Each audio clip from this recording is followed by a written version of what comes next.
Vanguard issues dire warning on retirement. It's dire. Very dire. Oh, man, I guess it's over. It's so dire that I can't even say dire anymore. The Vanguard retirement outlook, strong national progress, opportunities ahead. But we're just going to cut to the chase because that's what I do. I'm a chase cutter. We find that more than 4 in 10 Americans are on track to maintain their lifestyle in retirement. It's weird how Vanguard's phrasing that. We find that more than 4 in 10, basically find 42% of Americans are on track to maintain their lifestyle in retirement. And, that's just weird how they frame it like that. Whereas others would say, only 4 in 10. So it depends on your perspective, I suppose. I chuckled at that. So anyway, let's keep chuckling. If all workers had access to 401k plans, defined contribution plans, the readiness would improve by 50% to 6 in 10 workers. And guess who benefits from having more people with 401ks? Well, Vanguard does, of course, obviously. And I just still find it so funny. The automatic enrollment people, we got to just automatically enroll them in 401ks and improve their liquid net worth. I've done a video on this just last week or 2 weeks ago. We've seen evidence that actually increases their debt burden. So while their assets are going up, their debt's going up a lot of times even more. All right. So I just kind of find this right here. People go on and say, if we just made everyone automatically enroll into 401ks, we improve our retirement significantly from 40% to 60%. That's a 50% increase. I just chuckle. Because they don't talk about the debt aspect of it, do they? Younger generations of workers are expected to be better prepared for retirement than baby boomers. What? Baby boomers born in the last was 1964. So they are 61 years old right now. Yeah, 61 to 62. That's the last of them. They are the most financially prepared for retirement ever. So if baby boomers are worse off than the younger generations, and Vanguard is saying only 4 in 10 right now are on track to maintain their lifestyle, this is what I'm saying. I can't believe Vanguard, something has gone drastically awry in this article. However, many younger retirees or workers face significant debt burdens that hamper their retirement readiness. Okay, interesting. So they do address the debt, but again, if we increase defined contribution plans, it would still only give us 6 in 10. Among baby boomers near retirement readiness is expected among the only top 30% of income earners. I mean, can you hear this? Among baby boomers, right here, nearing retirement readiness is expected among the top 30% of income earners. So the bottom 70% are not at retirement readiness for baby boomers. Vanguard, do you even hear what you're writing? It's crazy to me. Many low to middle income baby boomers will rely heavily on Social Security. For many, unlocking home equity may be a viable solution. Okay, we're starting to put the home equity, the reverse mortgages into vernacular. I like it. Anyway, as I referenced yesterday, these are our authors. We got Fiona, we got Kelly, we got Futan, and we got Nikki Zhang. And so we got 3 good-looking ladies and a guy who's loving life, man. That's for sure. So they got PhD right there. She got MBA. I just wonder the background of their actually dedication to retirement research. I don't know, but I read this. It's just weird how they're phrasing it. 4 in 10 people are ready as opposed to other people. So I find that interesting. Also, I do find it interesting they're allowing the discussion about reverse mortgages, but I find a lot of this to be suspect, as I did a video yesterday. But we're going to show you their dire warnings of only 42%. Ready? The proportion of workers with access to defined benefit pension plans declined from 38 to 23% between 1989 and 2022. The generosity of those pensions is also down from $7,900 to pre-boomers, those born between 1937 and 1945, to $2,100 for early millennials. So that doesn't make any sense. So you got even the pre-boomers who are only getting $7,900 for the pension. And again, these are adjusted. And yet those millennials, early millennials, 1989, are again $2,100. That seemed odd to me, but I just figured I'd look at that because I said, okay. And I don't know how they're getting that number, but again, the vast majority of people, even the pre-boomers and baby boomers, did not have pension benefits. They did not. They might have, a majority may have had access to a pension. The vast majority did not receive income from a pension. So stop the pensions will save us all, because it didn't.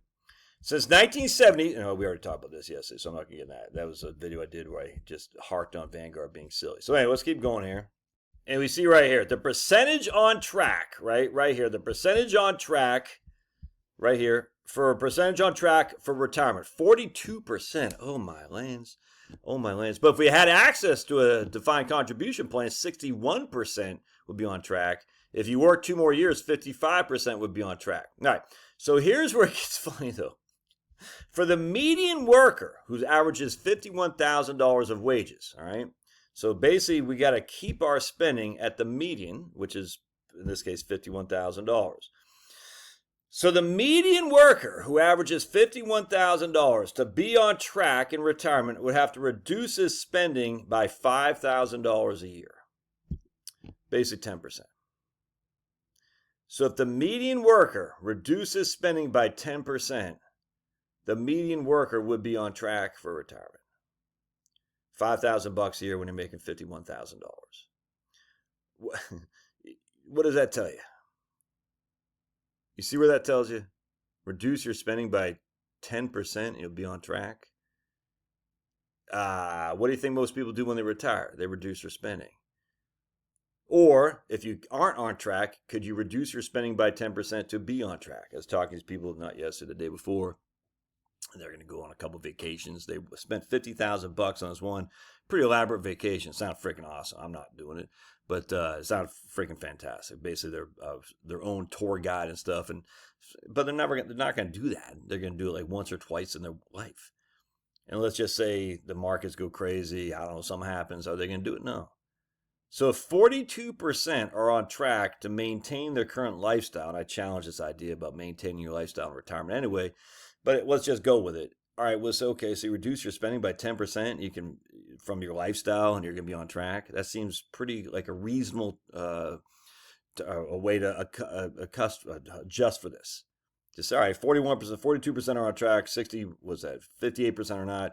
If those 58% just reduce their spending by 10%, they'll be on track too. That seems like a pretty good trade-off to me. It's just not nearly as tight. And we actually, I don't buy this for 2 seconds. I'll show it right here. Because here they're saying only 40% of baby boomers are on track, but yet 47% of Generation X is on track, or Generation of Z, Z. I've never heard that before, that Generation Z. I mean, I've heard some things, but not to the extent that Vanguard is promoting it, that the older you are, the less likely you're on track for retirement. I've just never, again, I've heard that on occasion, but the fact that Vanguard's promoting this is just odd to me. It's like, that seems very suspicious. And the same thing right here.